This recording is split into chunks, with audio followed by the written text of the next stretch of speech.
Conexão Benão no ar. Um cara que é inspiração total. Ele sempre fala pra mim, pô, Beno, como eu gosto de conversar com você, eu aprendo tanto. E daí eu retruco. Aliás, acabei de falar isso, não tem nem 3 minutos. Eu aprendo muito com Newton Clássio. Newton Clássio, dono da NG Development. O cara tá chique, tudo em English. Mas tem até, pô, você já morou fora, né, meu amigo? Morei fora. Irlanda, né? Irlanda, cidade de Galway. Cara, frio, chuva, um negócio bem... Newton, como você foi parar na Irlanda, meu? Naquele frio. Nossa, cara. Primeiro sempre cinza lá? Que nem falam de Londres e tudo mais? Nossa, é muito. Mas assim, queria primeiro agradecer pelo convite. Uma honra você estar aqui, cara. Muito top estar aqui, trocando essa ideia com você.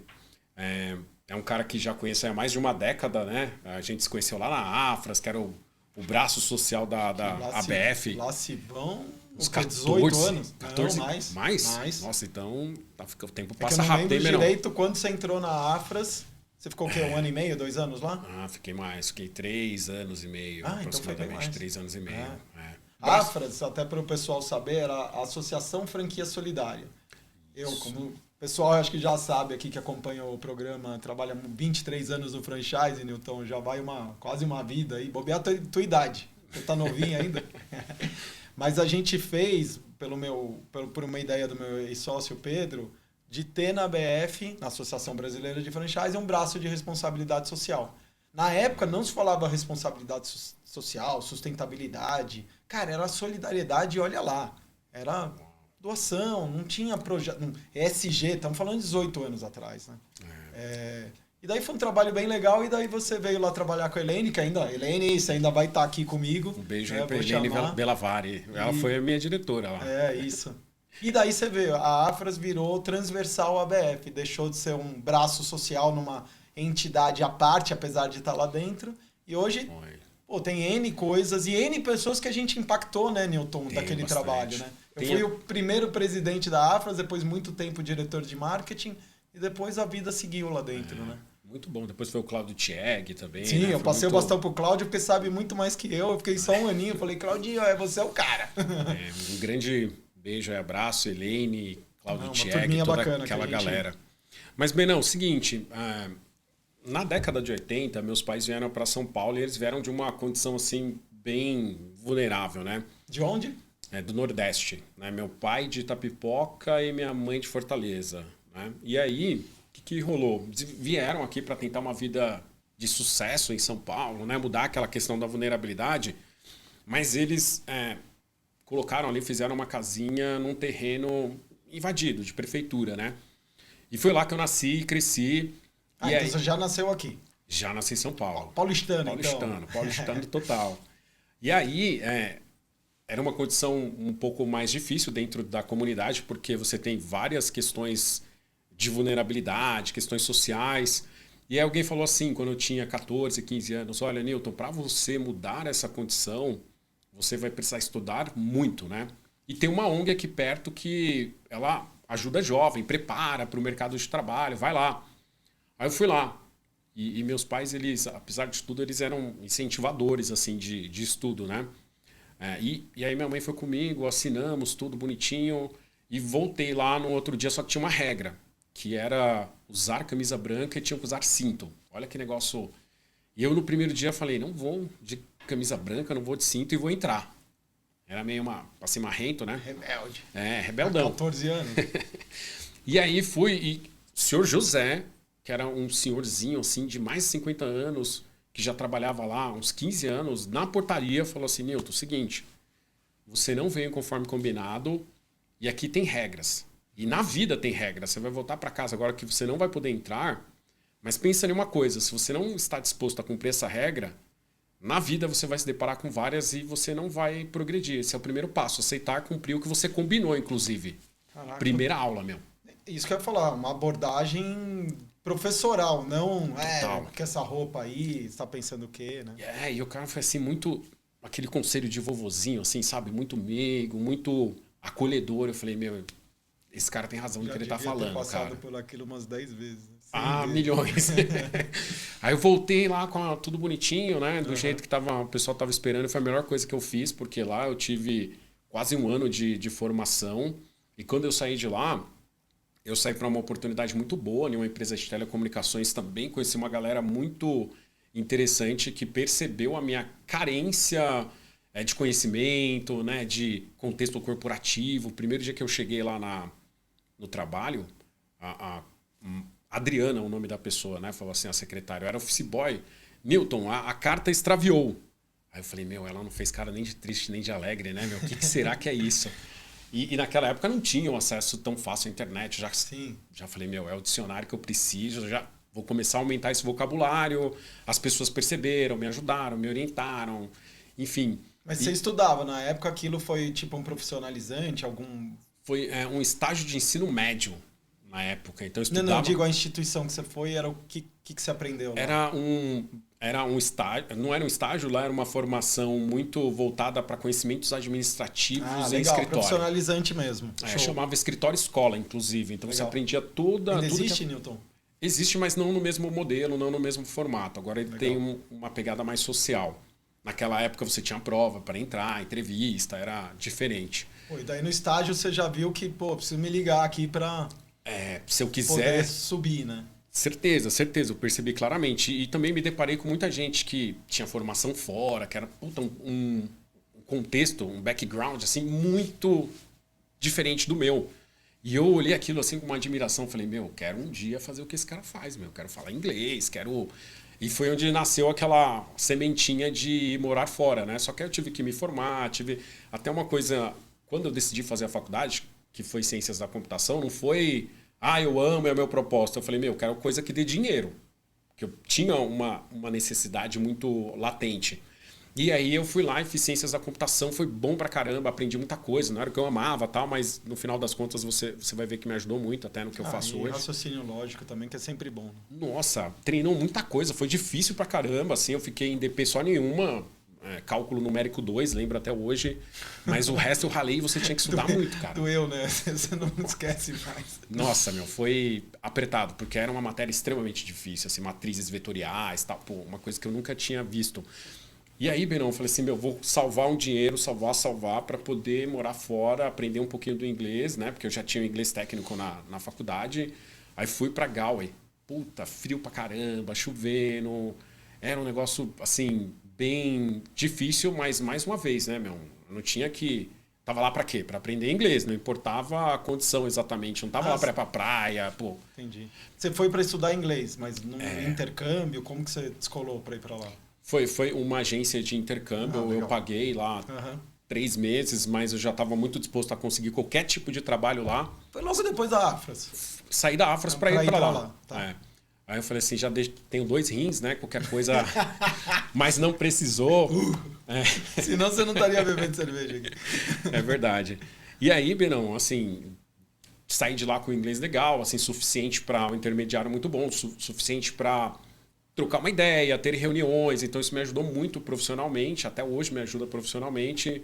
E aí depois de uma carreira, eu decidi voltar lá naquela mesma ONG e devolver socialmente o que eu havia ganhado, né? E quando eu me deparei com aquela molecada lá, que eram os amigos, os filhos dos meus amigos praticamente, aí eu tava notando assim uma ausência de autoconhecimento muito grande. Eu falei, cara, preciso fazer alguma coisa. Estou estudando na pós agora psicometria, que é a junção de psicologia com métricas, estatística e tal. Eu vou fazer agora um negócio para essa molecada, Vou desenvolver um mapeamento de personalidade. Como cientista da computação, então eu tinha condição de programar. Comecei a programar, olha aí a razão. E aí eu criei um negócio, começou a ficar muito legal.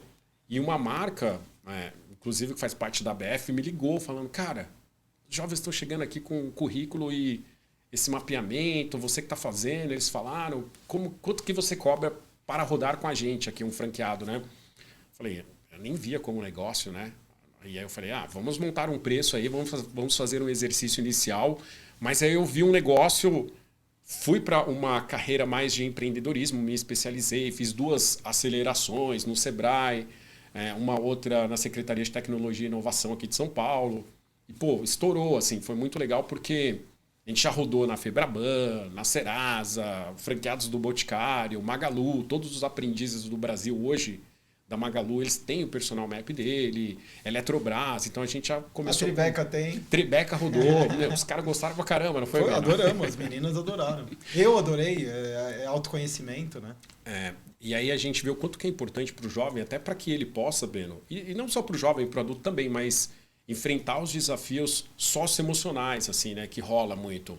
E a gente tá com a NR01 aqui no Brasil chegando, né, que é a normativa regulatória de saúde mental. Nossa, então, todo mundo tá precisando muito, cara. Tá difícil. É verdade. E a gente, né, a maioria das empresas não tá sabendo muito bem o caminho, até porque a normativa não tá muito clara, de fato. Mas do que tem, passa pro pessoal, porque eu mesmo não sei direito. Eu sei que tem uma conversa sobre saúde mental, que é super necessária, porque vivemos tempos de não saúde mental. O desafio da geração, né, é muito isso, e ele ficou mais latente depois da pandemia. Não sei se você notou isso aí na galera que você trabalha. Nunca tive problema de saúde mental, acho eu, né? E assim, Benão, tá latente, e não é só no Brasil, é uma questão internacional. Não sei se você já viu, tem um livro chamado Geração Ansiosa, né? E esse livro aí, ele mostra que na janela de 2010 até 2015, teve um aumento exponencial de jovens tentando suicídio, prescrição de psicofármacos, né, para controle de saúde mental, automutilação, e isso em vários países ao mesmo tempo. Aí os caras foram pesquisar e falaram, meu, o que está acontecendo? Aí a correlação única existente entre estes países era a exposição severa a redes sociais, né, a comparação, a autocomparação, e foi bem nessa época que os celulares de câmera frontal nasceram, né? Ou seja, o impacto das redes sociais, principalmente quando você é muito jovem, ele traz um mundo utópico para você, você começa a se comparar com aquilo, você fala, meu, minha vida é um lixo. E aí você tem várias questões, né? Então, o autoconhecimento e trazer para o jovem uma realidade não utópica, a verdade para ele, é o que eu percebo que tem ajudado muito a molecada. Você ser muito sincero para eles, né? Então, vou dar um exemplo. Você fala assim para o jovem, meu, é o seguinte, o trabalho...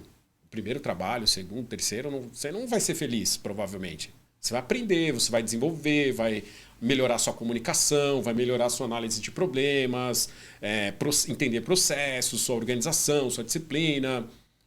Tudo isso você vai usar quando você encontrar um propósito maior durante a sua jornada. Mas pode ser que vai acontecer? Pode, mas normalmente você vai ter muitas coisas no seu trabalho que você vai gostar muito e coisas que você não vai gostar. Não sei se você...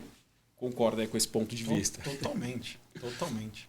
Eu tinha um colega de trabalho, acho que o segundo ou terceiro emprego que eu tive, que ele falava, ele resumia 3 coisas. Vocês têm um salário bom, mas teu chefe não é muito legal e o trabalho não é legal. Eram 3 combinações de salário, trabalho e chefe, né? A chefia que você tem. Que na verdade é a equipe ou ambiente, para não falar de chefe, né? O chefe é legal pra caramba, você ganha mal e o trabalho é muito longe, é um saco. Ou, difícil ter os 3, né? Difícil. Pode ter, né? Às vezes nem na tua empresa você consegue fazer isso, né? Porque depende muito da estrutura do negócio também, né?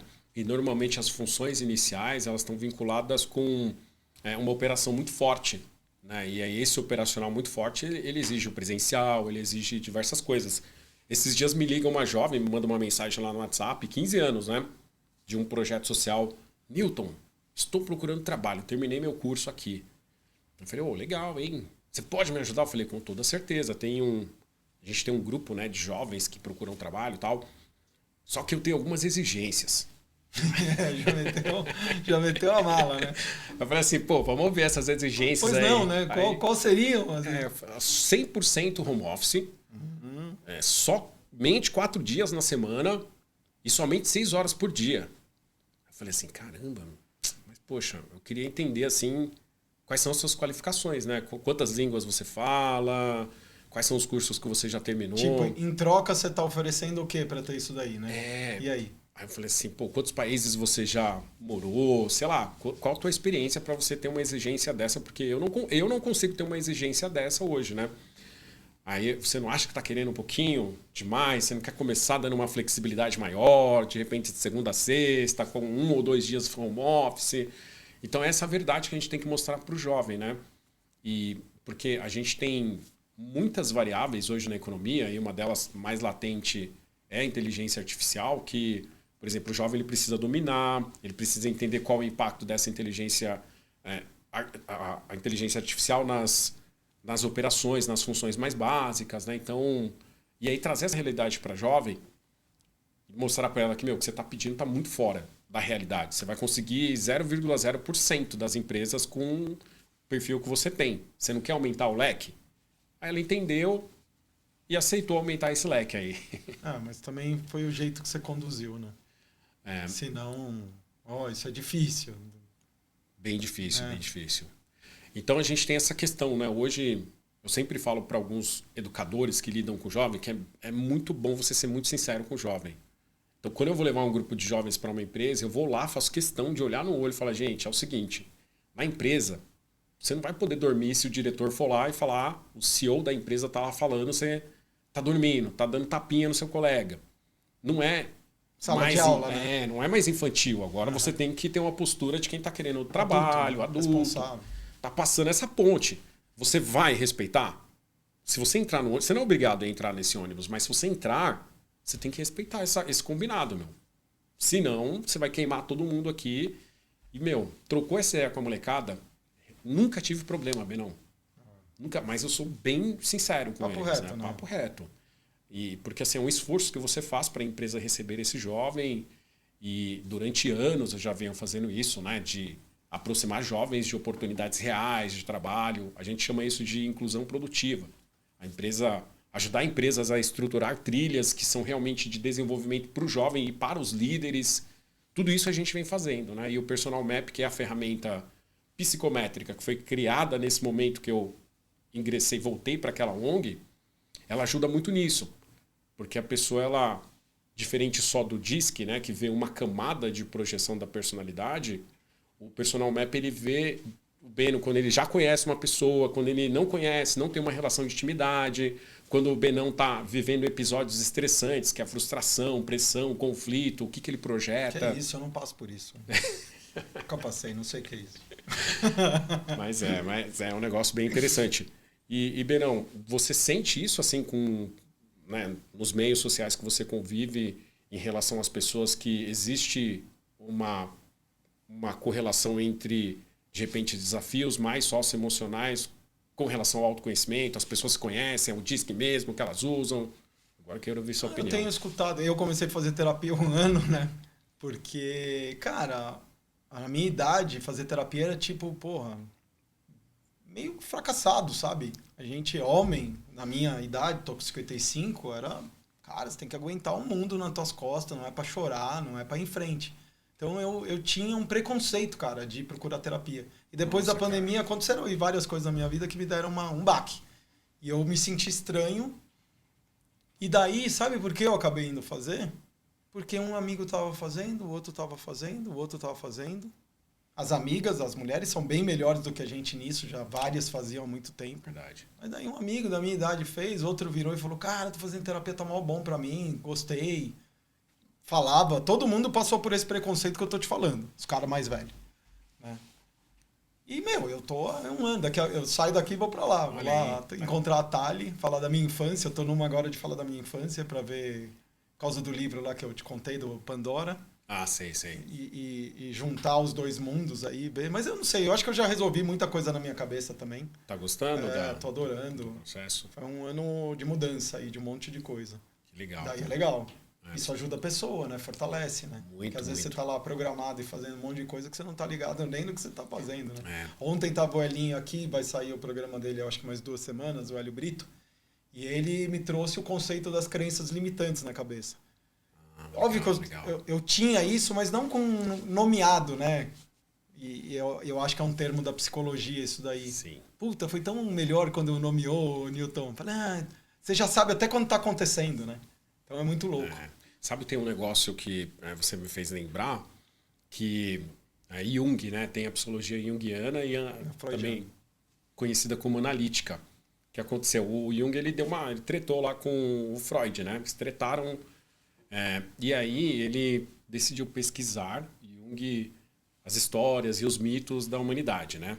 Em épocas diferentes, territórios diferentes, e aí ele encontrou um padrão de enredo e de personagem. Foi aí que surgiram os arquétipos, né? os arquétipos do inconsciente coletivo, que é chamado. Então, é muito interessante porque a gente tem influências, né, desse nosso inconsciente, que quando a gente consegue trazer para o consciente, fica muito mais fácil. Vou dar um exemplo aqui. Inclusive, esses arquétipos eles são utilizados na jornada do herói e tal. Por exemplo, o guerreiro. Né? O guerreiro, normalmente, as pessoas que têm um colérico muito alto, as pessoas que têm um executor, que seria o dominante do disque muito alto, elas têm essa tendência de ter um guerreiro alto no inconsciente. Que é o quê? Que é identificar ameaças em lugares que não existe ameaça. Então ela se sente ali, e aí, por ser mais impulsiva, ela vai para cima, ela fala mais firme, ela tem uma tendência a fazer conflitos em ocasiões que não são necessárias, assim, né? Então, uma tendência que está no nosso consciente, que quando é trazido para o consciente, é bem importante, porque você enfrenta com mais sabedoria. Aí, por exemplo, a nossa construção de personalidade, na grande maioria das metodologias, a gente tem hereditário, né? Tem o aspecto genético e o aspecto do meio externo, a família, a sociedade, o ambiente que a gente cresceu, e a primeira infância conta muito, né? E aí, qual que pesa mais, na sua opinião? Você acha que é a hereditariedade ou o ambiente externo na nossa construção de personalidade? O que você acha que pesa mais? Olha, se eu não tivesse lido lá o livro agora recentemente, eu diria que os dois são iguais, né? Depois dessa leitura, mas eu acho que a segunda, os ambientes externos. Certeza, Benão, certeza. Então, você tá lá vivo. Uma tá na eletricidade do teu corpo, da tua avó, do teu bisavô. Deve vir alguma coisa, né? Das leituras que eu vi, sempre falam isso, né? Mas, pô, é a tua reação, né? Um pai que, sei lá, que não foi amoroso, foi mais agressivo, e a mãe... As dinâmicas da casa, e principalmente nessa primeira infância aí, eu acho que deixa um rastro aí... É muito forte, grande, né? Tanto é que, assim, se a gente fosse dividir em percentual, você tem uma média aí de 45% a 50%, é uma questão hereditária, que é bem forte. E de 50% a 55% é uma questão da vivência no meio. Então é meio que meio a meio. É meio que meio a meio. É claro que, por exemplo, se uma criança teve uma experiência assim, de traumática na primeira infância, aí pesa mais esse ambiente externo. Não, né? E se foi essa criança, foi a sua mãe, o seu pai, ou uma tia que te criou, ela vai transferir isso de alguma forma. Vai. Se ela não trabalhou isso, não evoluiu isso, sobra para você, não tem jeito. Né? Porque a mania do adulto é projetar um pouco as dores e os desejos, né, assim, que ele não conseguiu suprir nos seus descendentes, né? Então, a cobrança dos pais, né, assim, do pai, da mãe, ou cuidador, é muito projetar naquela criança o que ele desejava ser, né? Sim. E ele vai empurrando, vai tentando, e às vezes a criança não quer ser aquilo, né? Então, é muito, muito interessante. E a personalidade, ela tem fases, né? Então, o que é como que a gente descreve a personalidade? É uma projeção que é relativamente estável de como você sente, pensa e age. Então, esses 3 itens. E isso, a depender da idade, a depender da maturidade, você vai fazendo com que ele vai ter pequenas oscilações para cima, para baixo e maturações. Vou dar um exemplo. Tem uma fase nossa que a gente chama de autoafirmação, que acontece muito aí dos 12 até os 17, 18 anos, se tudo avançou muito bem, que chama autoafirmação. Você quer provar para você e para os outros que você pode, tá? Então você arrisca, você vai lá, quer ser o cara que vai falar, faz coisas, duvido que você faça, você vai lá e faz, assim, coisas mais inconsequentes. Não sei se você viveu essa idade aí, bem não, mas... Eu pulei. E aí, por exemplo, se nessa idade... Eu perdi 2 dentes por causa disso. Sério que você fez? Conta pra gente aí. Fui subir numa cadeira e dançar e coisa e tal, a cadeira tio Brum, quebrei os 2 dentes. Caraca! Mas olha Foi inconsequente. Bom, nunca ia saber que a cadeira ia cair, né? Sacanagem, mas pô. E foi um desafio que te propuseram? Não lembro. Que é um negócio de aparecer, alguma coisa assim. Festa com a galera da escola, né? Nossa, é bem isso. Aí que acontece, Benão, se nessa fase o jovem ele tem muito sucesso, ele vence muito, e ele não tem alguém que está norteando ele vai ficar mais individualista, a tendência, e menos coletivo. Se ele perde muito... Dá uma inflada de ego legal. E ele pode levar isso para a vida adulta, tá? A tendência é que ele leve, se for reforçado isso, né? E o contrário também, se for reforçado uma pessoa que perde muito nessa fase, ela vai sempre ter assim, nossa, mas será que é para mim mesmo? Ai, não vou conseguir. Aquele olhar sempre de fracasso, de frustração. Forte, né? E muito grande a insegurança. E hoje a gente tem muito jovem que vive este momento com um melancolismo mais alto, sanguíneo um pouco mais forte do que o normal, até porque quando a gente fala de estrutura neural, o jovem ele tem duas coisas aí que ainda não está formada como deveria, né? Que é o córtex pré-frontal, que é o freio, ele consegue mostrar as consequências das nossas escolhas, e a amígdala cerebral, ela é o acelerador. Então o jovem não consegue processar toda a dopamina e o cara tá aceleradão com pouco freio, imagina.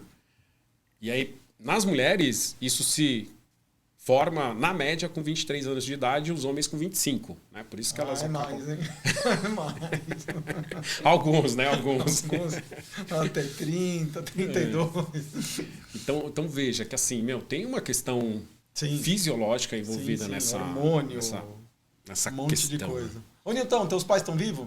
Estão, pai e mãe, graças a Deus, estão estão vivos. E quando você foi lá parar em... Qual era o nome da cidade na Irlanda? Não consigo nem... Galway.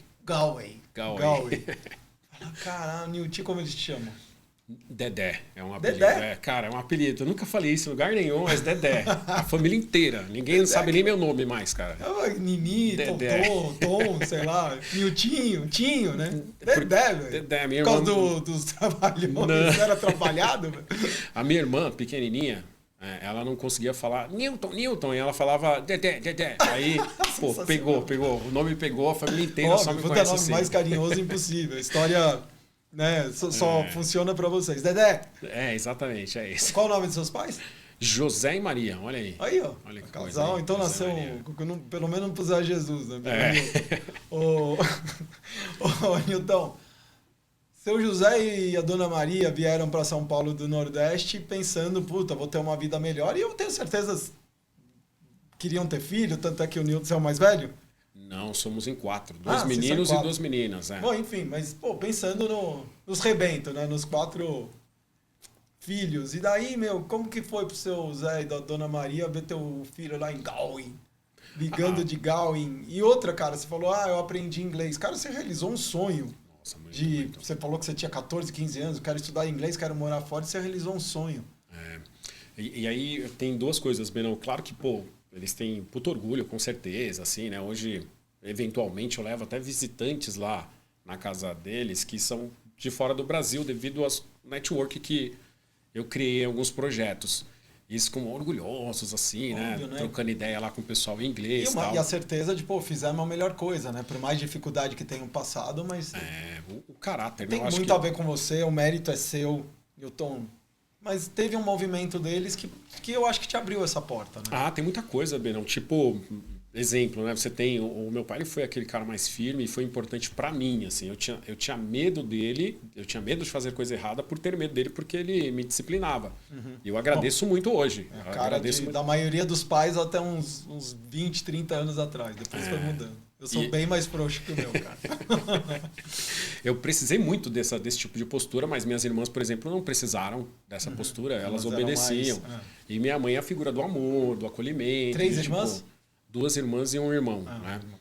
E aí tem uma coisa que é o seguinte.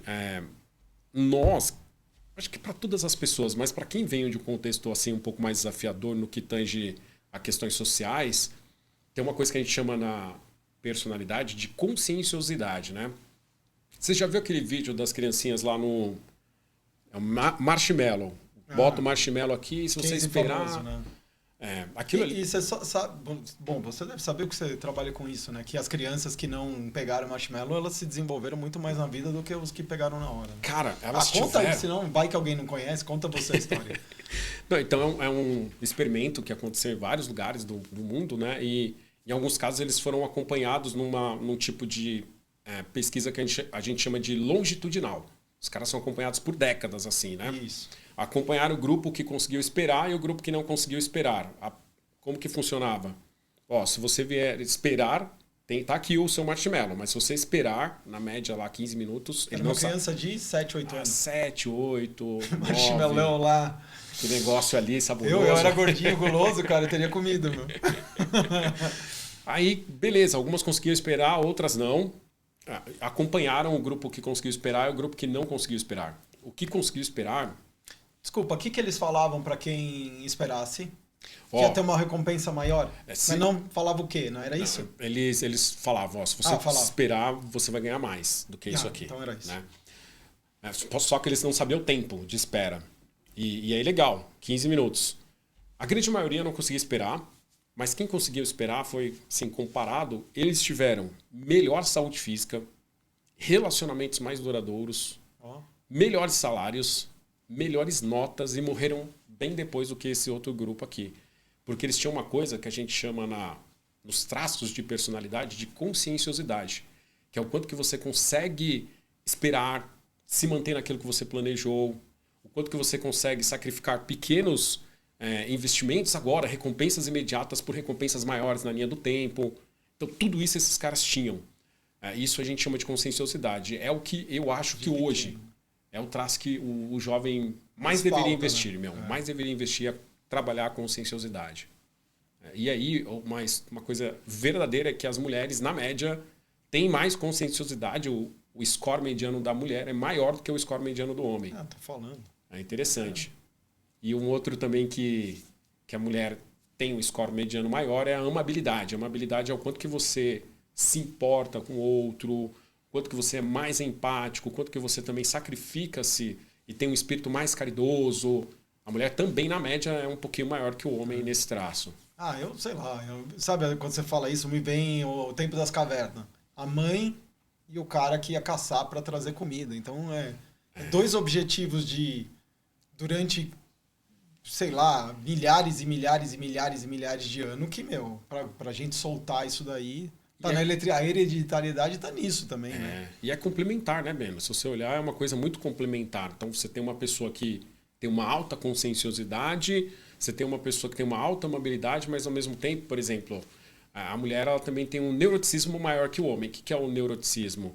É o quanto que ela sente com maior intensidade, maior profundidade ou mais tempo emoções negativas. A tendência é que a mulher sinta um pouco mais do que o homem. O score mediano da mulher é maior nesse aspecto também, né? Isso está no Big Five. Isso gera proteção. Sempre ela está protegendo. Uma proteção, por exemplo, o homem ele está mais propenso a ser um pouco mais impulsivo, a entrar numa briga, desentendimento. Sim, porque é a força, né? Não tem força, ela tem que usar isso aqui, a gente não usa.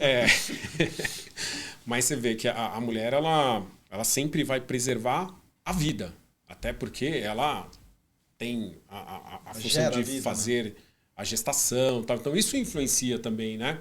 É claro que é muito polêmico.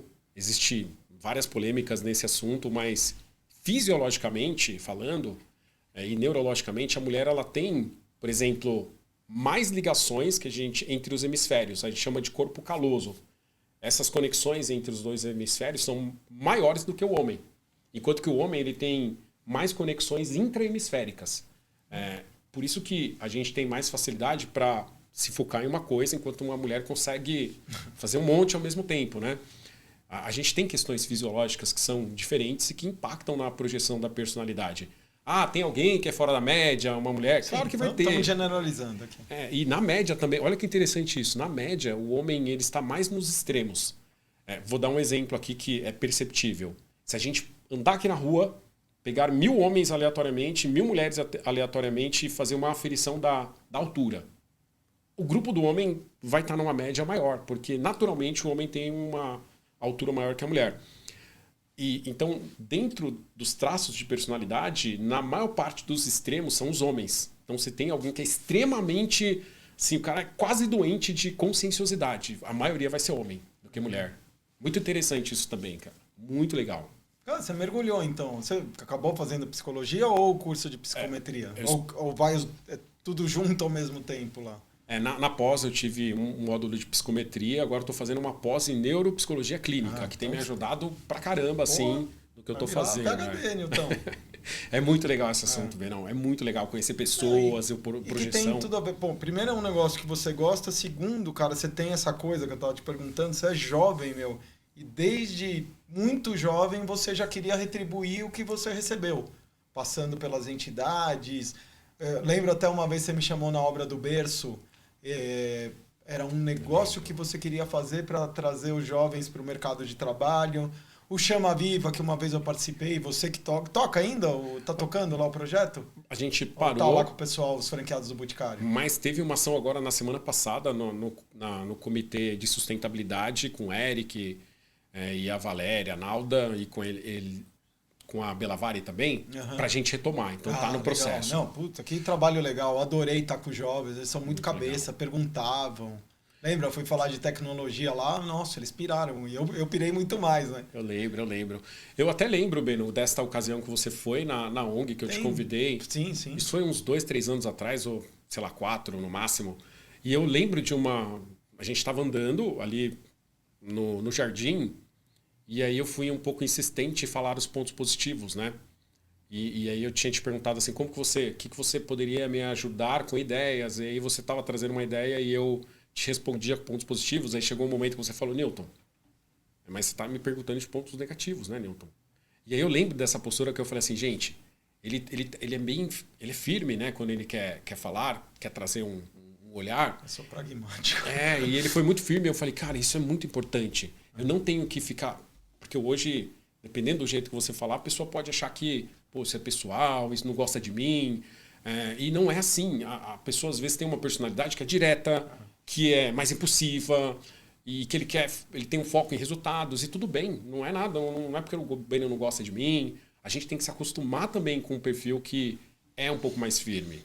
Acho que é um desafio atual. E à medida que eu fui percebendo que eu faço desse... Tem uma coisa que eu gozar. Provavelmente você me chamou porque você sabia que eu era assim. Né? Provavelmente. Pra começar, porque você viu como eu falava com a Elaine e tudo mais. Eu sou pragmático e teve um negócio... Eu também morei fora. Eu fui realizar meu sonho de morar fora com 27 anos. Larguei tudo, fui morar nos Estados Unidos. E o americano é muito... Quer ver uma situação? Você morou onde, Beno? Eu morei em Berkeley, que é perto de São Francisco, na Califórnia. Berkeley tem muito mendigo pedindo os drogados lá, os malucos. Lá tem muito maluco, velho. É o lado oeste. Aí o mendigo te pede dinheiro aqui. O que você fala, geralmente? Geralmente, sei lá, não tenho. Ou pra que exatamente você quer? Ou você fala desculpa. Desculpa, certo. não tenho. Você não fala não tenho direto. Geralmente, isso não... E a gente fala não tenho, tendo, né? Aqui entre nós. Ou você fala desculpa, não tenho, ou desculpa, e faz assim, tipo, não tenho. O brasileiro pede desculpa. Aí, a primeira vez que o cara veio me pedir, eu falei, sorry. Eu falei como eu faria aqui, I don't have, sei lá, sorry. E o cara virou pra mim e falou assim, eu não tô te perguntando, não te falei nada, não te perguntei nada pra você me pedir desculpa. Cara, Daí eu fiquei assim, né? O que ele queria de mim? É sim ou não? E aí, várias vezes, eu percebia que eles eram diretos em falar sim ou não, sem rodeio. A gente tem muita dificuldade de falar não. E, cara, o ganho é tão grande quando você vai lá e não alimenta o sonho, uma esperança ou alguma coisa, ou ajuda, né, a pessoa sendo simplesmente falando o que ela te perguntou. Né? Não é nem o negócio do sim ou não, mas virou isso para mim um aprendizado. Mas como com a idade e tudo mais, Newton, eu percebia que, puta, às vezes não caía bem. Você não ficou melindrado, você acabou absorvendo, você tem um cara que tem um autoconhecimento maior, mas tem gente que não tem, cara. Então eu já aviso, olha, que nem outro dia, vocês estão me pedindo opinião, é isso? Daí eles falaram, então eu vou dar. Sabe, eu já deixei, vocês estão me pedindo, eu não estou falando porque eu não vou... Nunca tinha visto os caras na minha vida, cara. E elogiei um monte de coisa que eu achei bacana e outras não. Mas não é todo mundo que sabe lidar com isso, né, Newton? Não é verdade. E também aí tá em que característica do ser humano que você já estudou? É muito, por exemplo, levar pro pessoal algo que foi lá na infância e...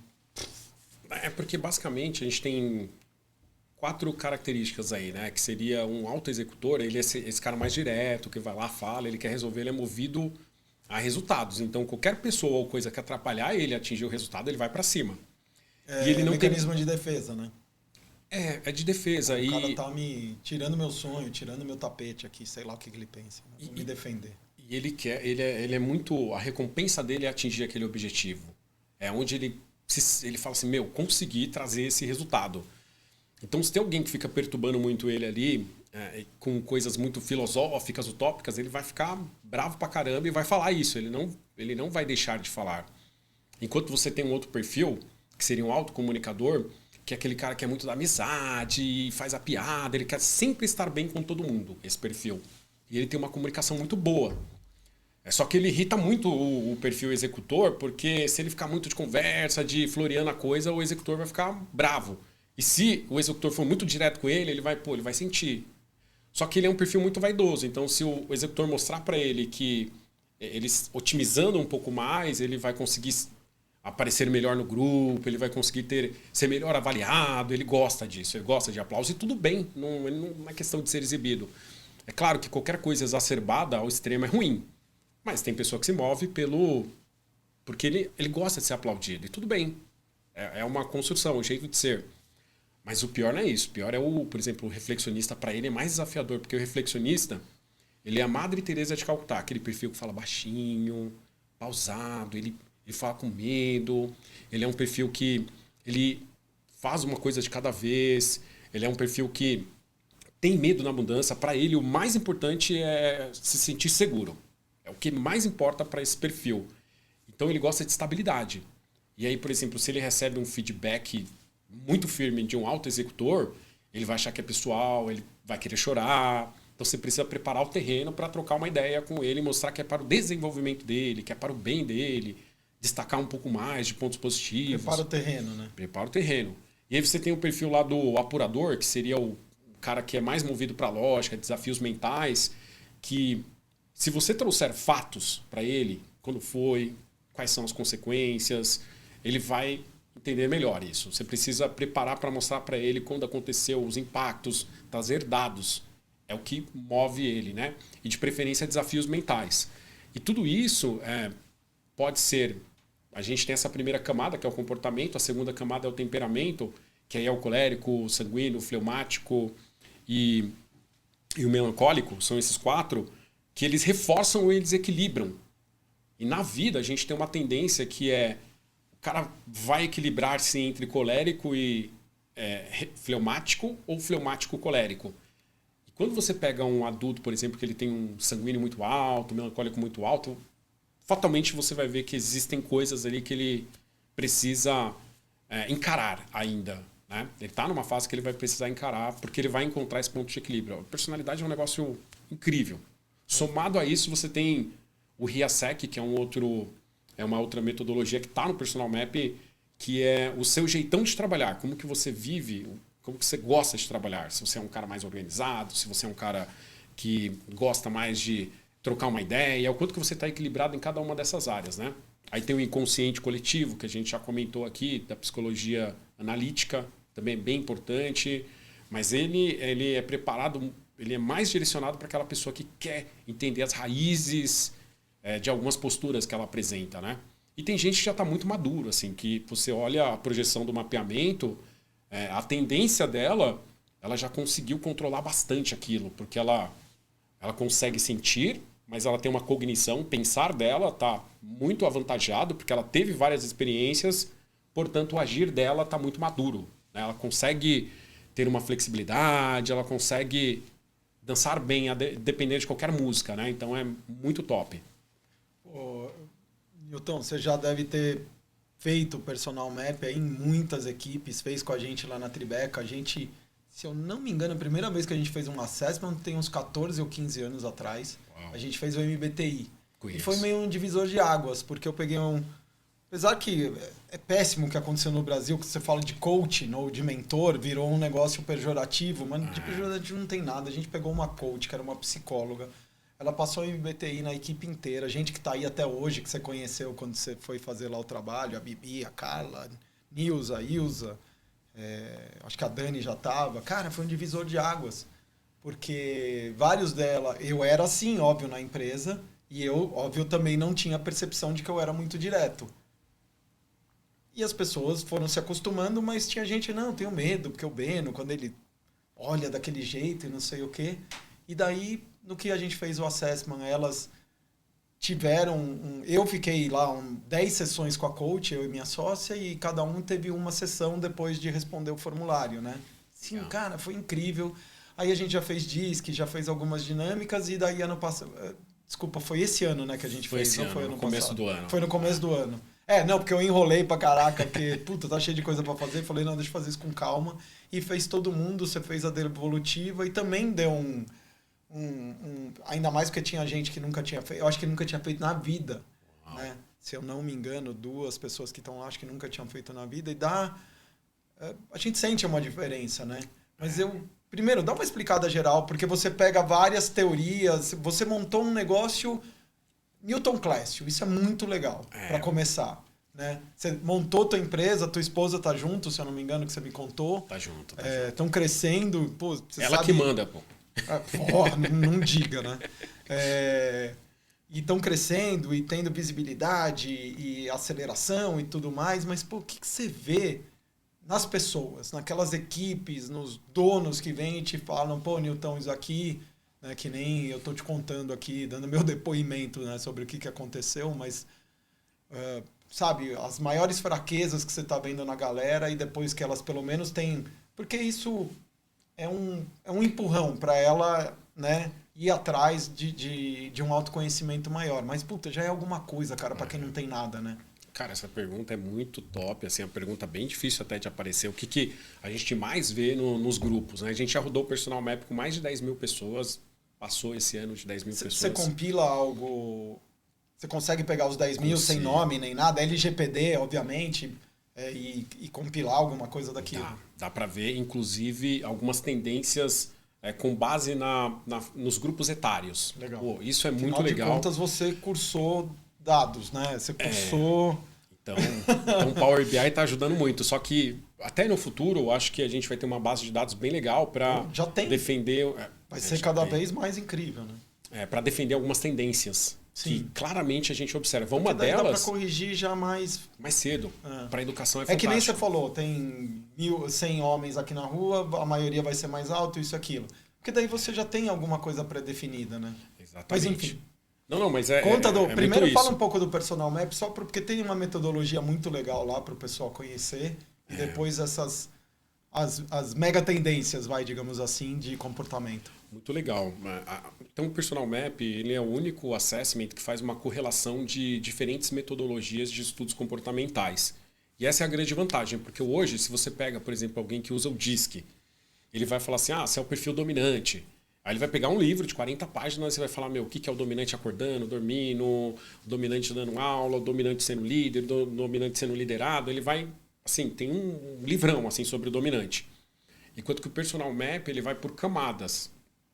E essas camadas você, quando você está numa máscara social, quais são as suas projeções? Quando você está numa relação mais íntima, familiar, quais são as suas tendências de projeções temperamentais nessas relações? Quando você está trabalhando, quando você vive episódios estressantes, né, que são 3, não sei se eu falei aqui, mas frustração, pressão e conflito. Quais são as suas tendências durante esses momentos? Será que você perde muito o poder sistemático, o poder da razão, o poder da técnica? Ou ele aumenta? Tem pessoa que aumenta. O cara tá na pressão ali e, construiu uma solução, né? Nossa. Ele é desconforto pro cara, porque eu já conversei com milhares de pessoas assim. Ele fala, é verdade, é um desconforto que eu sinto, mas, cara, eu olho para trás e eu falo, eu fui um gênio. Então é onde você ganha o seu poder, né? Uhum. Só que é ruim você viver situações de pressão assim ou de alto estresse por muito tempo, né? Mas ele brilha ali. Tem pessoa que se isola um pouco mais, tem pessoa que precisa mais de uma outra pessoa para que ela se sinta um pouco mais segura. É o jeito de ser, não é fraqueza, né? E aí ele também vai para o Big Five. O Big Five hoje é a metodologia com mais evidência científica. Está crescendo muito, então hoje o assessment no mundo com mais aceitação é o Big Five, que são 5 traços de personalidade. Pois é. E ele foi feito numa metodologia lexicográfica. Os psicometristas, Benão, eles pegaram os adjetivos que definem a personalidade de uma pessoa e foram agrupando, né, usando a estatística fatorial, e aí chegaram em 5 grandes grupos. É por isso que chama Big Five. Então são esses 5 grandes traços aí. Eles usam o acrônimo OCEAN, porque cada palavra, cada letrinha representa um dos traços, né? E aí, para não ficar aqui no vazio, a gente tem a conscienciosidade, que a gente já falou, a gente tem a amabilidade, ou também traduzido como afabilidade, o neuroticismo, também seria o terceiro traço. Quarto traço, extroversão e introversão. E olha que legal, porque a introversão e extroversão ela não tem uma ligação só ao quanto você fala, mas é o quanto você libera dopamina e sente assim recarregado, prazer nas interações sociais. Enquanto que o introvertido, reflexionista, apurador, alguém que tem uma carga de introversão maior, ele se sente mais realizado quando ele está ali mais na solitude, fazendo coisas que não tem tanta interação social. Ele se cansa quando ele tem interação social. Mas tem que ter um equilíbrio. E aí a gente mostrando para um jovem, para um adulto, falando, cara, no contexto corporativo, a sua introversão está muito baixa, a sua introversão está muito alta. Você está provavelmente interrompendo pessoas, provavelmente não deixa as pessoas falar, provavelmente você é mais impaciente para se posicionar. E por último, abertura para experiências, né? Que é o quanto que a pessoa ela tem esse poder mais imaginativo, mais criativo, mais estético, ou quanto que ela resiste a mudanças. Ela é mais tradicional, ela prefere caminhos já conhecidos. Então esse seria o quinto traço. É incrível. Eles rodaram aí recentemente em 55 países com 17 mil pessoas. Essa base de dados, puta, é incrível. Ela é referência para muitos estudos. E aí onde vem aquele papo que a gente falou de diferenças de scores entre homens e mulheres, né, que o estudo captou, que é objeto de discussão e de, muito legal.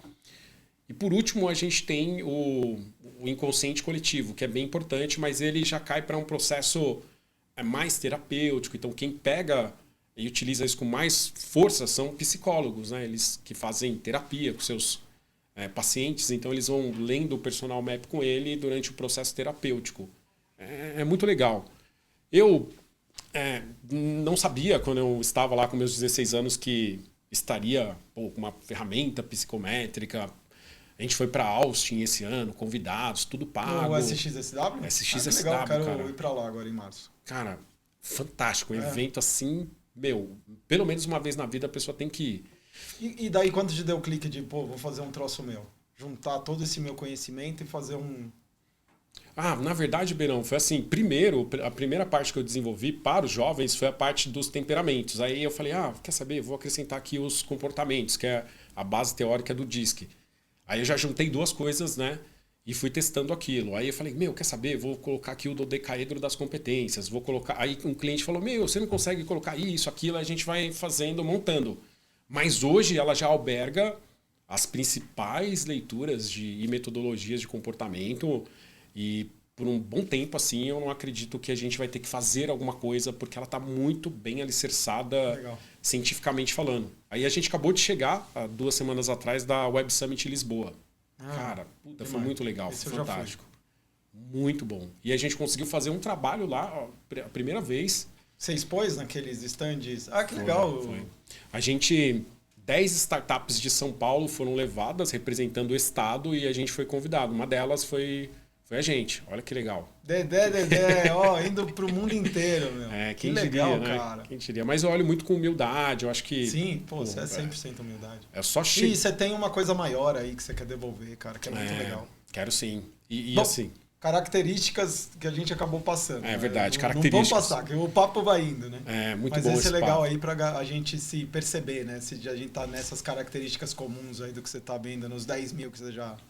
Tem muitas características. Acho que quando mais jovem, você tem a tendência de ter um melancólico mais alto, principalmente em relação às mulheres, e você também tem uma tendência do sanguíneo maior, principalmente nos homens. Né? A gente vê isso nos dados. É claro que isso é algo que precisa ser validado cientificamente, até um propósito que eu tenho de falar, cara, eu quero validar isso para virar...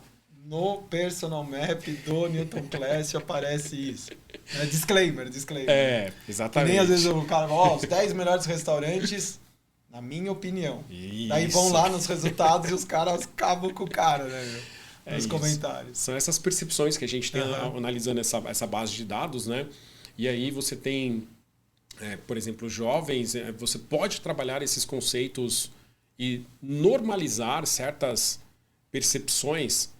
E você vê aquele jovem que, ele tem um olhar que, ninguém acredita em mim, às vezes é reforçado pelo meio, às vezes onde ele cresceu, família. Por isso que, Berão, tem uma questão, sim, assim, de meritocracia, claro, quando o jovem tem sucesso, mas também tem uma questão muito importante do meio, quem ele se relacionou, porque, por exemplo, se eu não tivesse tido as relações que eu tive hoje, esse network, este apoio, existiram momentos que meus pais eles não tinham aquele conhecimento que aquele outro grupo tinha e vice-versa. Mas se eu tivesse me concentrado só naquela sociedade, eu não teria avançado. Sim, né? mas você estava se movendo, por isso que o mérito é seu, né? Então tem você não teria encontrado essas pessoas, né? Não teria. Tem que ter um pouquinho dos dois, né, nesse Sim, contexto. sim. Nos adultos é muito perceptível, Beirão, assim, que as pessoas que têm uma posição de liderança, que trazem muitos resultados, elas têm uma combinação muito forte ali do alto executor com um colérico muito intenso e um equilíbrio ali como um segundo elemento projetado de reflexionista, de apurador. Então eu vejo que líderes que têm um alto executor com esse poder de analisar dados, que seria um apurador, cara, eles mandam muito bem. Assim, eles conseguem criar estratégias que são muito compatíveis porque eles conseguem entender os dados, qual a informação que aquele dado está passando. Eles sacam isso e vão para cima. Então isso é também uma tendência bem interessante. E, fatalmente, você tem uma liderança, quando ela é feminina, com um olhar muito apurado humano. Porque as características de reflexionista, de fleumático aparecem com muito mais força. O que é fleumático? Eu não sei. O fleumático ele reforça as características de um reflexionista, que seria a pessoa que ela observa um pouco mais antes de tomar a decisão. É uma pessoa que se preocupa com a consequência coletiva do que ela vai... Ela respira um pouco mais, é mais observadora, olha um pouco mais no detalhe, é mais paciente, menos impulsiva.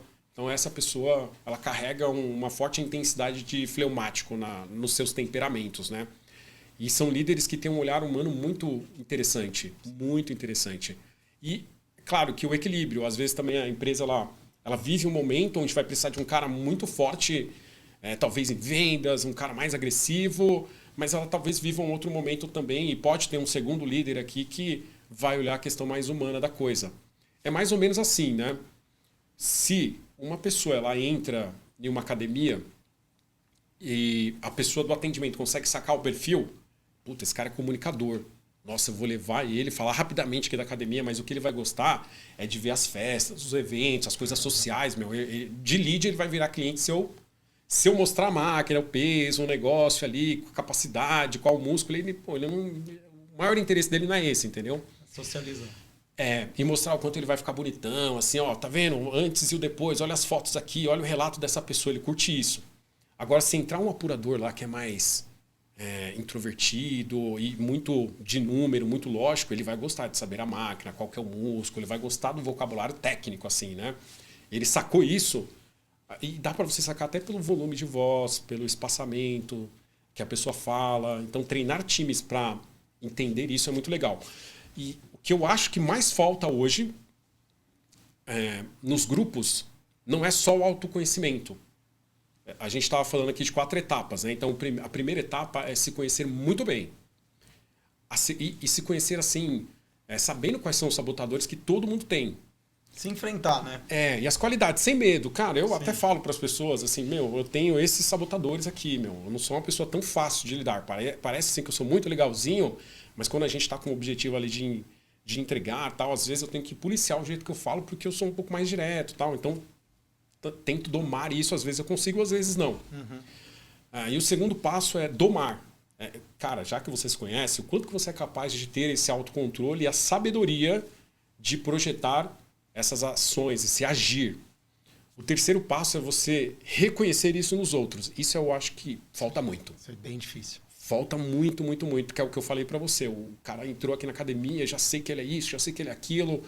Então esse é um treinamento fundamental porque no processo de comunicação, no processo de feedback, claro que você não vai conseguir se ajustar 100% àquele perfil, mas dá uma... Se der tem uma versatilidade. Se der um jogo de cintura lá já melhora muito, né? Demais. É verdade, é difícil, né? É difícil. E o último passo seria o quanto que eu consigo, então, ao identificar as minhas projeções, ao identificar as projeções dos outros, como que eu faço para atingir mais resultados com essa equipe. Então, seria esses 4 pontinhos aqui que é o maior desafio para mim das equipes. E de uma grande conscientização. Porque só de saber isso daí, já você vai para um outro patamar, né? Vai. Mas eu vejo que, tem assim, Benão, uma inclinação muito, muito forte das empresas para tocar esse tipo de atividade, de serviço. Sim. Pô, tô feliz pra caramba, assim, com Não, isso. eu acho que cada vez mais vai ter isso, por isso que você está tendo tanto espaço com o Personal Map, cara. Quem vai ouvir isso daí já... Além do que é uma coisa nova e o novo, o cara já fez algumas coisas que são dos anos 50, 60, né, que é o caso do disco, MBTI, daí ele fala, opa, tem um negócio novo, uma abordagem, um cara mais jovem, com outra cabeça, ele fala de métricas. Hoje é matemarketing, né, que a gente fala, né? Essa é uma frase aí do Romeu Bussarello que eu gosto muito. O marketing virou números, cara. Não dá mais para querer ficar ganhando prêmio se você não ajuda o cliente a vender. No teu caso, ajuda a equipe a performar ou ele se perceber melhor, ter essa consciência, né? Tudo é número, cara. Tudo é número. Mitigar, então, se você tem ali KPIs assim para vamos mitigar, diminuir ou melhorar as resoluções de conflitos dentro dessa equipe. Vamos tentar projetar um clima organizacional melhor, numericamente falando, em tais aspectos. Até, por exemplo, lá no Personal Map eu nem citei, mas tem as dimensões do bem-estar, que é a financeira, a saúde física, a saúde mental, relacional, espiritual. Pô, se o cara não está bem financeiramente na sua empresa, isso vai reverberar nos resultados dele. Ele está preocupado pra caramba ali com a conta que vai chegar e tal. Então, a empresa tem que ajudar o colaborador, mostrar pelo menos caminhos para ele, onde ele pode olhar o que está acontecendo e como que ele pode mitigar esses problemas. Sempre vai ter. Se a gente são 8 dimensões. 2 ali, cambaleando, é meio que normal. A partir de 3, o cara já sente muito. E aí o Personal Map ele mostra as tendências de cada pessoa que respondeu. Qual a tendência daquela pessoa em relação aos aspectos físicos? Será que ela gosta de atividades mais fortes ou ela gosta de uma coisa mais yoga ali, uma coisa mais de reflexão? Será que ela tem muito medo de arriscar financeiramente, ou ela meio que gasta muito? O Personal Map ele vai falando isso para a pessoa, ele fala, cara, sua tendência é essa, seu ponto forte é isso, toma cuidado com aquilo. É um outro meio do cara criar, por exemplo, um PDI, um plano de desenvolvimento individual, para falar, quero melhorar essa dimensão aqui, que isso aqui realmente está zoado, quero melhorar. E aí tem empresa que faz isso, tem empresa que a gente acompanha, a gente cria, faz o Personal Map, criamos o PDI e a gente acompanha. A gente tem encontro mensal e se der alguma coisa lá, o cara quero agendar com vocês aí para trocar uma ideia. Então a gente faz isso aí também, bem legal. Você citou aí que vai ter uma normativa. Eu ouvi falar, mas eu não sabia que ia virar uma normativa de saúde mental e tudo mais. Daí fico pensando, putz, você falou em KPI, né? Em metas. O que é uma meta para saúde mental, né? É ter um programa como esse para começar, né? Porque me veio até que agora eu tô falando e tô pensando ao mesmo tempo. Aliás, a gente faz isso o tempo inteiro, né?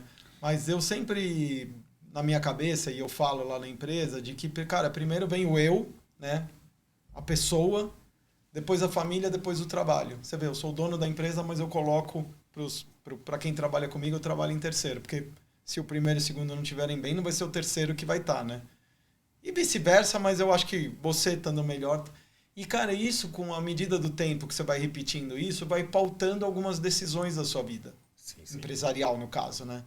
De, sei lá, funcionar, puta, posso faltar porque me separei, não tô bem, não sei o quê. Cara, descansa aí, pega 2 dias, então. Né? Por quê? Porque eu quero ver ele bem da cabeça, né? Exatamente.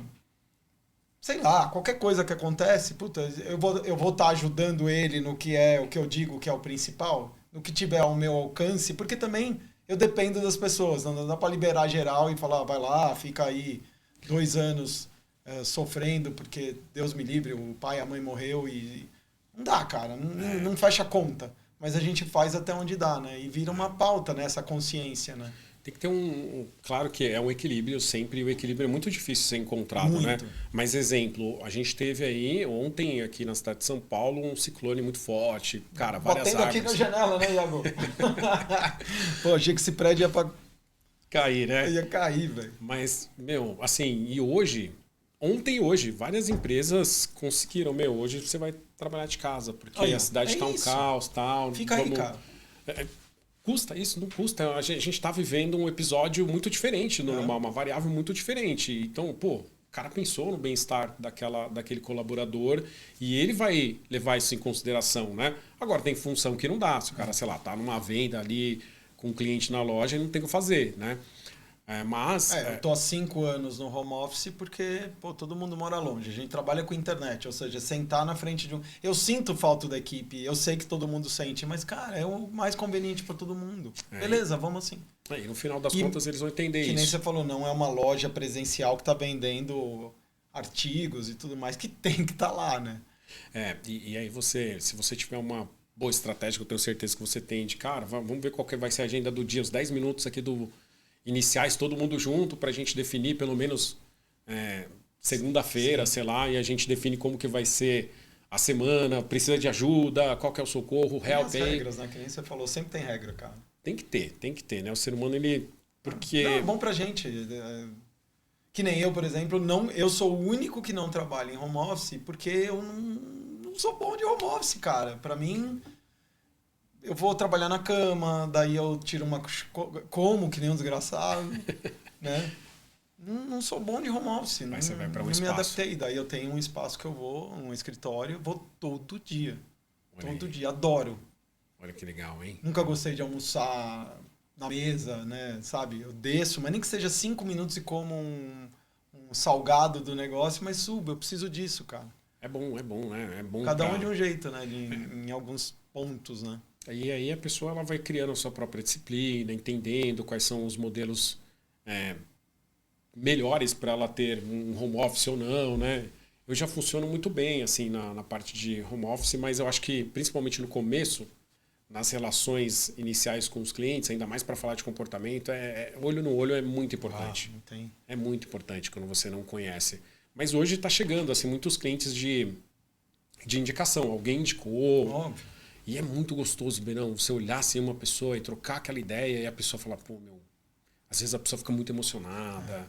E aí você fala assim, que bom que essa pessoa tá tirando esse peso, que bom que ela tá se enxergando e vendo que, não é com ela, não é pessoal, vendo que ela tem um montão de qualidade, que às vezes ela tá se cobrando muito, que ela não tá entendendo que é uma fase, e ver o jovem também falando, cara, é verdade, eu não preciso mais me automutilar, porque a vida é assim.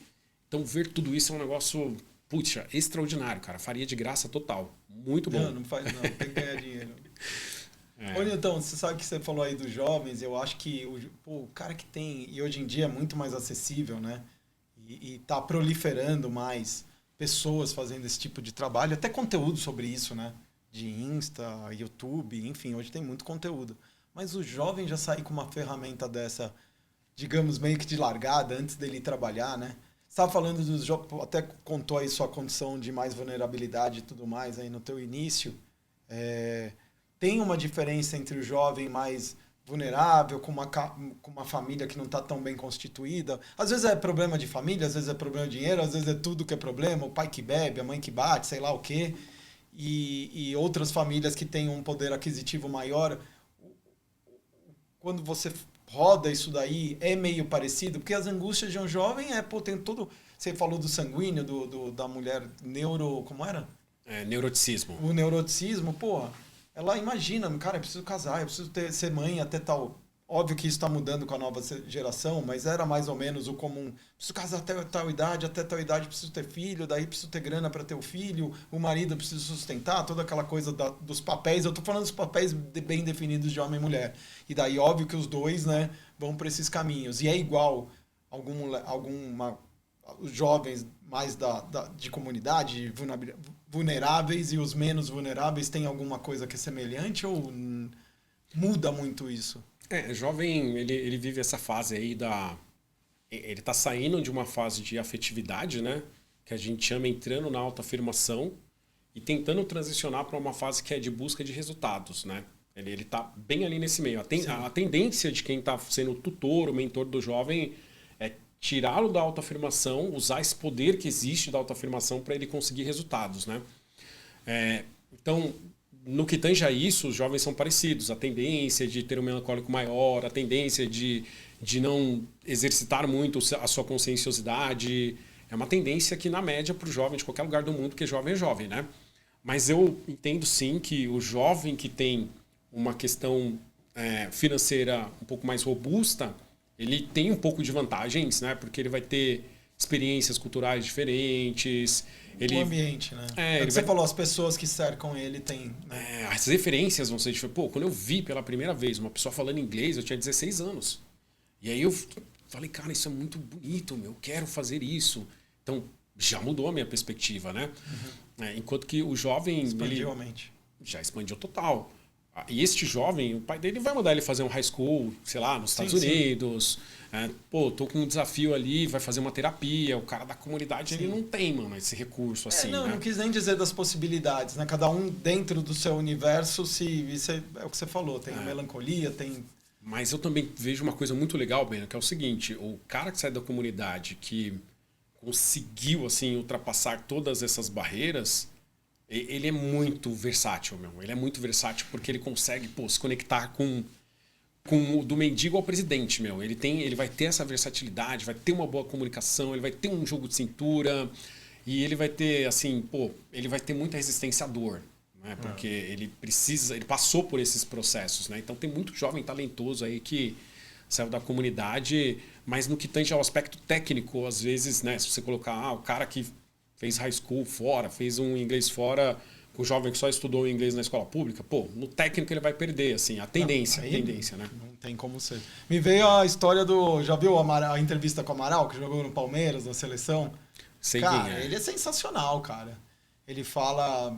Às vezes os caras não queriam treinar e coisa e tal, e ele começando a ganhar dinheiro, o cara que foi coveiro, velho. O cara se ferrou muito na vida para chegar onde chegou. Então, assim, ele tinha uma força... que ele falava, cara, minha força era 10 vezes maior do que qualquer um que tava lá, né? Ele chegou onde chegou e é um cara carismático de nível máximo, né? Gente boa demais, né? É muito legal. Eu acho assim mesmo, que quando a pessoa ela consegue alcançar esse nível aí sim, né? Porque eu acho que existe uma banalização de o propósito, qual que é o seu propósito. Pô, isso é muito difícil você responder qual que é o seu propósito, mas o que nós podemos afirmar que, assim, o propósito ele tem duas coisas, meu. Se tiver essas duas coisas, ele nunca é de algo que a gente carece. Ele é sempre algo que a gente tem abundância. A gente tem muito. E ele nunca é pra gente.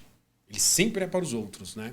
Então veja, para você encontrar isso que você tem de montão, que tá transbordando, e que não é para você, é para os outros, cara, é uma jornada. Não tem como a gente... pode ter alguém que com 16, 17 anos descobre ali. Pô, pode, mas não é o normal. Não é o normal. Não. Então, por isso que eu acho que sobrecarregar, às vezes, até o jovem, você tem que fazer o seu propósito, que você ama. É um negócio que, às vezes, você pesa muito ali psicologicamente no jovem. É que a gente escuta isso, a gente é bombardeado. Agora, então, com mídias sociais, bombardeado.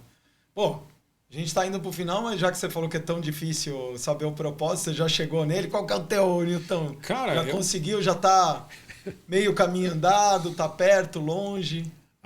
Eu sinto aí que o meu propósito está muito relacionado com ajudar pessoas a se entenderem melhor para fazerem escolhas mais compatíveis com o que elas realmente são. Assim, eu acho que está bem nessa linha. Eu me sinto muito bem fazendo isso. E o meu desejo maior hoje era introduzir uma coisa muito parecida com o Personal Map, talvez no último ano do ensino médio das escolas públicas. Putz, porque isso é incrível. Pô, o menino vai ter um retrato do autoconhecimento. Ele vai construir um PDI muito realista dos próximos anos, assim. Cara, isso seria incrível, meu. O jovem já sairia dali com o pé na realidade. Seria incrível. Não, só de saber como... Vamos pegar de 15 a 17, 18, que seja. O cara saber que existe assessment, né? Foi uma palavra que eu fui aprender, sei lá, com 30 e tralalá. MBTI, diz que Personal Map, Big Five. Big Five, sabe? Crenças limitantes, esses termos que vão nomeando o que a gente... as quatro fases, os 4 conhecimentos, tem as crenças, enfim, tem tanta coisa, cara, de autoaprendizado, que o cara sai muito na frente, né? Seria incrível. Então, Nilton, super obrigado aí pela sua participação. Legal saber que... Cara, eu que estou de fora, né? A gente obviamente não está o tempo inteiro junto, mas eu vou lá observando, vou sabendo o que está acontecendo contigo e vendo que teu propósito você está tirando de letra e vai ser brilhante, cara, o que vem por aí. Com certeza o Personal Map, eu acho que você acertou a mão num negócio que brilha teu olho quando fala, então é legal. E Gosto muito. parabéns, tá de apartamento novo, que você me falou quando a gente chegando aqui. Mais uma conquista, mais um sonho. Já aí. tá com filho? Sim, sim. Então, já. Filhão, é corintiano? Como é que é esse negócio? Corintiano. Ah, bom. E eu sou São Paulino, né? Mas, bom, o Corinthians tá na... Você é São Paulino também? Que Corinthians, velho. Você tá louco? Complicado. Né? Tem que ter um sabotador na personalidade, né, meu? Mas você deixou. Cara, super obrigado, Nilton. Obrigado pelo teu tempo, pelas palavras, o conhecimento absurdo, que é o que a gente quer trazer aqui. Você vê, eu aprendi, tô aqui te perguntando um monte de coisa, porque eu não sei, obviamente eu não trabalho com isso, eu não sei metade disso, e é bom a gente já... Vou daqui pra terapia, já falar, olha, eu acho que eu sou fleumático. Eu vou pegar o seu personal map e te mandar, Não, aí lá vai ter. Você sabe que eu tenho um negócio, eu guardo tudo numa pastinha lá que eu chamo pessoal, né? E de quando em quando eu vou ver. Eu já fiz enneagrama, eu já fiz numerologia, eu já fiz astrologia, eu já fiz um monte desses negócios, né? Alguns online, outros com uma pessoa que fez, que eu paguei e tudo mais. Enneagrama, então foram 10 sessões, foi legal pra caramba, meu. Legal. Depois contei pra Elaine, ela... Sei. Foi um negócio, assim, muito, muito legal pra mim. Interessante. Eu sou exatamente lá o negócio do triângulo 3, o 6 e o 9, eu fico no 6 e me movimento. Não aprendi, eu acho que ainda aí pro 1, 2, não sei se você conhece o enneagrama. Pouco. Mas você pode se movimentar entre os números que tem as características de personalidade. Legal. É muito legal. Que legal, muito legal. Eu agradeço o convite, foi muito legal trocar essa ideia com você, te conhecer melhor, né? A gente poder trocar essa ideia de personalidade, é um papo, fantástico. Muito obrigado pela oportunidade, viu? Valeu, muito é bom. esse. Conexão Benão aqui, ó, Nilton Clássio. Valeu. Valeu. Tchau, tchau.